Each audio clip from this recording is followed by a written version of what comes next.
হাসিনা সরকারের পতনের পর থেকেই বাংলাদেশে তৈরি হয়েছে নৈরাজ্যের পরিস্থিতি। এই টালমাটাল অবস্থায় পদ্মাপাড়ে পাল্লা দিয়ে বেড়েছে চালসহ একাধিক নিত্য প্রয়োজনীয় সামগ্রীর দাম।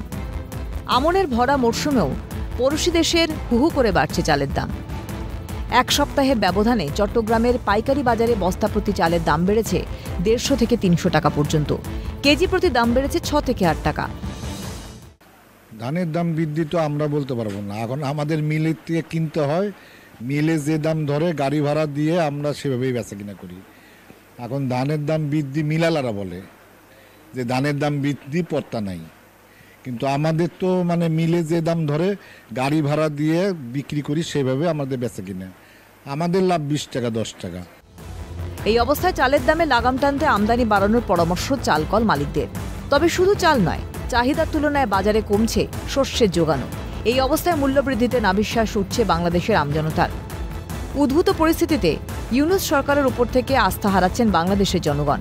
অনেকেই মনে করছেন মুদ্রাস্ফীতির রোধে সম্পূর্ণ ব্যর্থ ইউনূসের সরকার। মূল্যবৃদ্ধি ঠেকাতে আলু পেঁয়াজের পর এবার চাল আমদানিতে নজর পড়শি দেশের অন্তর্বর্তী সরকারের। বিশেষজ্ঞদের একাংশের মতে ভারত চাল পাঠানো বন্ধ করে দিলে কার্যত না খেয়ে দিন চালাতে হবে বাংলাদেশের মানুষকে। যদিও এই আবহেই পদ্মাপাড়ে অব্যাহত রয়েছে ভারত বিদ্বেষ।